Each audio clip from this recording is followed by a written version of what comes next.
Hello, this is Chuck Carnevale, co-founder of FastGraphs, the Fundamentals Analyzer software tool. This video is a preview sample of the type of videos I'll be doing in 2018, where I discuss a specific investment principle and then I utilize attractively valued stocks in my video that also simultaneously reflect the investment principle that we're discussing. In this preview video, I'm going to be discussing the investing principle that all price drops are not the same. One of the primary points of these videos is to look at individual companies based on the fundamentals that they have produced and achieved over long-term periods of time, and then most importantly, to then take a look at what kind of expectations for future fundamental improvements or growth we can look at. So one of the things that I think is important about this is independent of price. So I'm going to use CVS Health here, which will be one of the featured stocks in my first article.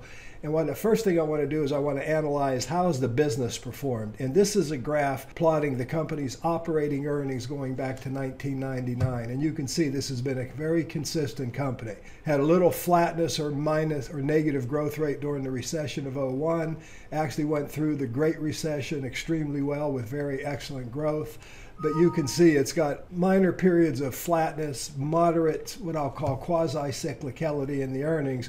But in the long run, this company has grown earnings over this long time frame at about 13.5% a year. However, one thing that I do want to caution you, if I shorten the time frame to 8 years or 7 years, you'll notice that the growth rate has changed a little bit, but not very much, and that's a critical point here. So the next thing I'm going to do now is put stock price on the graph.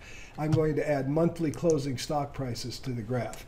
And this is where you can really see the importance of valuation and understand the principle that not all stock price drops are the same. In the article that will be attached with the actual video that goes on this article, I'll talk about the fact that here we had a case of extremely high valuation in February of 2001 on CVS. Now, earnings were weak that year. Remember, this was the recession. But we had this drop where the price dropped 56% from February of '01 to November of '01.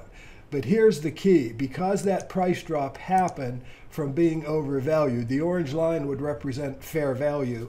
This would represent overvalue. So we have we will use the 34.6 price point here. And I want you to notice that I'm out here to 2005. That's over 4 years, and I'm still not breaking even. I'm getting a little bit of profit in 2006, but the point is this overvalued price drop took an extremely long time to recover. While in contrast, if I take a look at one of these undervalued periods where the PE got down to 10, I want you to notice that it was just a matter of months before this stock recovered, you actually turned into a profit. And likewise here at the end, we see this really incredible overvaluation occurring here. The company was generating good operating results. People were obviously smitten with the stock. Then we see the whole mood of the marketplace change, and from peak to trough, this company goes from a high of 112 down to something like $68. That's a 40% drop in value in that short period of time, primarily from overvaluation. Now, this price drop might take an extremely long time before we see recovery. However, price drops that occur from fair valuation, you can see that the recovery happens quite often. So you can see in CVS here that the market has misappraised this company numerous times over these years, but inevitably it always reverts to the mean and moves back towards this intrinsic value line or this orange line. So this is the kind of videos I'll be doing. Some I'll get into more metrics, more details, but the idea is that I want you to see an attractive investment opportunity. Clearly, CVS is undervalued today relative to what it was just a year or two ago.